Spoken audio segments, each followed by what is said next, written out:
What's going on, guys? It's your favorite businessman, CEO Rico, the money man of the Midwest on CEO Funding Solutions Network. And today, I want to go over a few different things with you guys, right? Biggest thing is 3 reasons on why your business funding keeps getting denied and how to actually fix it. Now, I know it's usually you guys think the lender may not like you or whatever, but guys, honestly, it's usually not the lender, it's your file. Let's get into it. What's good? It's your favorite businessman, CEO Rico on Urban CEO Network, where we discuss real plays, real lessons, and real conversations. Make sure you lock in, subscribe, and drop a comment. Now let's jump into today's video. So guys, now, if you've been actually trying to get business funding, right? Whether you're looking at the business credit cards, whether you're looking at term loans, whatever you're looking at as far as with the business, and you are submitting your files, there's a few different reasons on why you could actually be getting denied. Number one, so let's say you got denied by the lender and you think, well, the lender, they didn't like me or they didn't want to fund me. Well, that's a common misconception, right? Now, here's the thing. Lenders do want to lend to you because you got to remember, when it comes to the banking industry, they make money off giving out money. So it's one of those things like, why wouldn't they want to lend to you?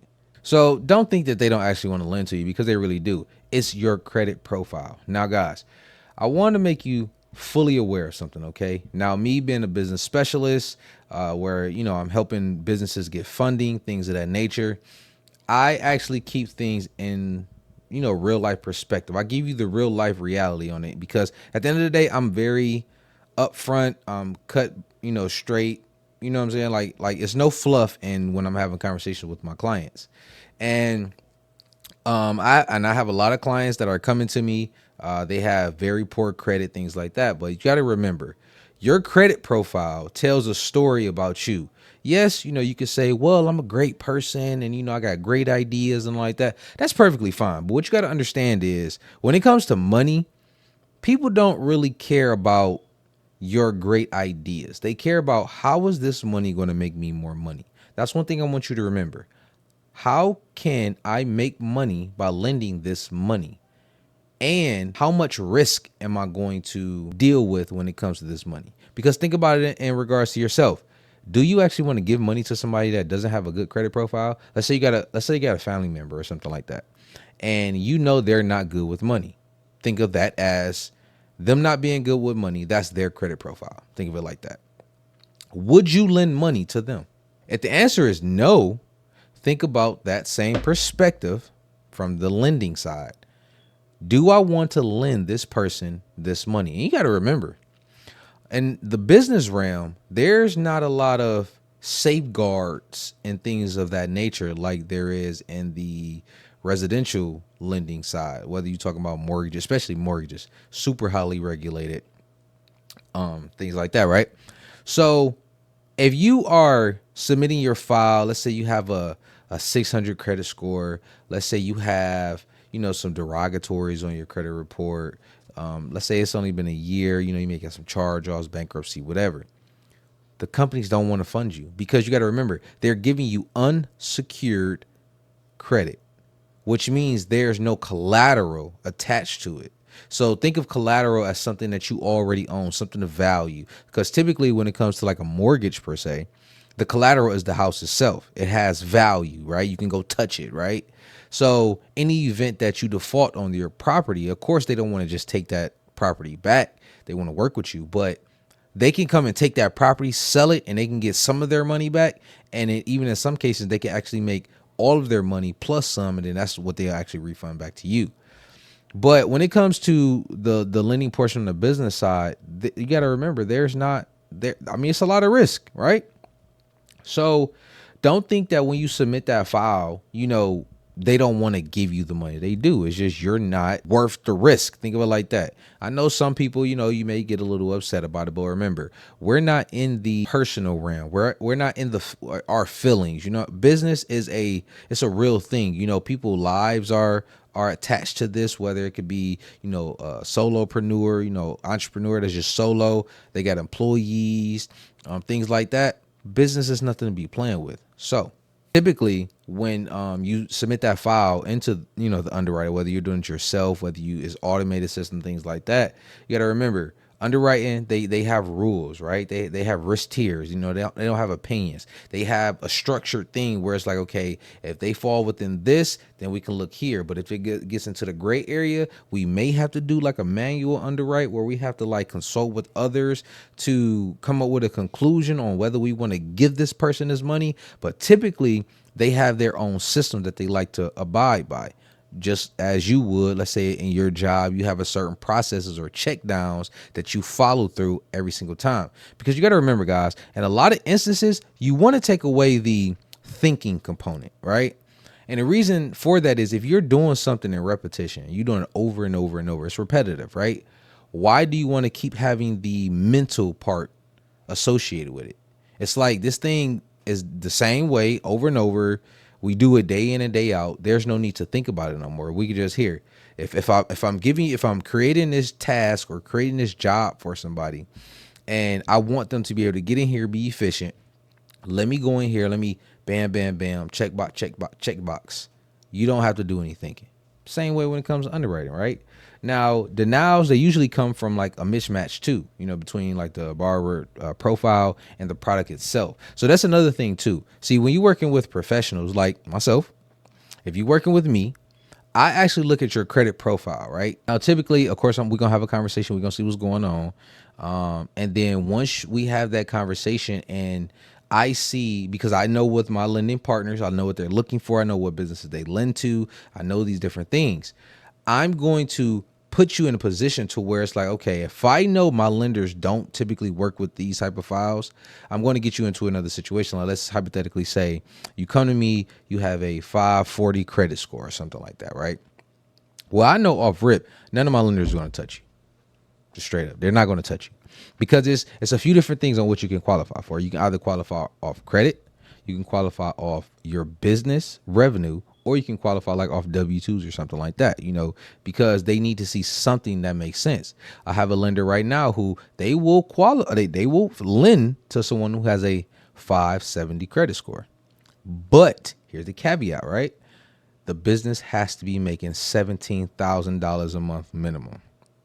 You see where you got the caveat, right? See, I'm not one of those ones that's going to say, oh yeah, I'm gonna get you 0% interest finance and just leave it at that. No, I'm gonna give you the real. Because I myself, before I started my funding company, before I got into heavily into the finance industry itself, I was on the outside kind of looking in, trying to figure things out, but nobody would keep it 100, right? They always would say, yeah, we can get you this, we can get you that. Then you reach out to them and then bam, oh yeah, we can't get you funded. And it's like, and then that's it. They have nothing else for you. But with me, I have something else for you, because you came to me with that 540 credit score. I tell you straight up, listen, right now you're not fundable. And what we need to do is we need to get you in a credit repair. I have a partner that, I can send you over to. What they're going to do, they're going to take care of you. They're going to make sure you're filed. They're going to come up with a strategic plan. They're going to work with you. Now, understand this, because here's what I'm not saying. I'm not saying nothing is a guarantee. Because if it took you time to F up that credit, right? Don't forget, it also took you time to get into this business, and the business may have failed. The business may have worked and become great. You just got into a little gray area. Though that took time. So if anybody is telling you, oh, you can get in the credit repair and bam, 1 month, everything is clean, they're lying. Because when you actually look at the consumer law, it tells certain things, but talk to any person that's in the credit repair industry right now, all of the regulations and all like that, they'll tell you. You think you about to just get this whole file wiped off in 3 days and you pay, $1,000, however much you paying. It's not really possible. It just doesn't make sense. It takes time. So another thing too, when it comes to, these things, when it comes to like the underwriting stuff like that, a lot of the denials is basically being denied because of the product, right? But it's denied right now. It doesn't mean that you're denied forever. Right. I want you to take that away. Right. Because with most lenders, they score you on predictable factors. Remember, we talking about, the risk. So credit profile, the capacity to repay, the time in business, documentation, things like that. Right. I want you to also remember this too, like your ability to repay, because that's what they're really looking at. What is the risk with this individual? What's their ability to actually repay? Right. So another thing, number 2, right? So if my credit is good, I should get approved. That is not true. See, for the longest, guys, people always say, oh, I got a 690 credit score. I'm good. I can go get anything I want. That is false. While yes, the higher your score, it gives you a better sense of what's going on. But it also matters what's on your credit profile, right? It's super big, because I'm gonna give you a perfect example. Let's say we get into the 0% interest credit cards, something like that. And let's say hypothetically you say, well, I got a 740 credit score. I can go over to Chase and go give me a credit card, or, whatever, 0%, which you actually could. But the difference is, let's say hypothetically you came up with this idea maybe like 3 months ago, and you went out, you did some shopping, let me go try to get a credit card at a credit union. Let me go try to get a credit card here. Let me go try to get a credit card here, right? Well, once you get to a certain threshold on the inquiries, even with that 740 credit score, some of those banks won't even touch you. They're not coming to touch you because they're inquiry sensitive. But if you don't know that, how would you go about getting into that facility and getting, funded with that credit card? You wouldn't be able to. So now you just sat here and thought that, oh, I'm just gonna get in here and I can do this all on my own. And then you actually get to the table, bam, you got denied. So that's another thing. Just make sure you pay attention to, right? So the score, that's just a piece, right? The lenders look at the whole credit profile, right? So they look at your utilization. How maxed out are you? Your recent inquiries, because your inquiries tell a story too. Your inquiries is telling you, all right, you shopping around for credit. Why? Okay, it tells a story. Your payment history, you got derogatives, anything like that, it's definitely gonna hurt you. Your payment history, your debt to income ratio, super big. Okay, your DTI, super big, because once again, it's telling a story about you and your financial picture. Now, 2 people can both have a 700, but one can get approved and the other one doesn't, right? And y'all, basically, I just broke it down on the reasons on why. So approvals is not just scores. It's a score plus the actual structure. Okay. So now here's the third one. So I need more income to get funded. That is not true at all. Okay. So for many business products, lenders actually care about your cash flow consistency, bank statements, time in business. So, and now if you're applying for like 0% APR credit cards, so like your personal credit cards, stuff like that, your income does matter. But the bigger killers are usually utilization. Now I had situations where I had, cause I work with some lenders that basically also have like a bridge type program. To basically what they can do is, let's say you got credit cards that's maxed out or close to being maxed out, right? In some situations, depending on like your financial situation, if you have, really good income, if you have collateral, things like that, where they can be like, okay, this is safe to lend on. They can actually take that, qualify you, get you funded with the bridge loan, pay off all your credit cards, right? Get you like a term loan, something like that, just get you in the door.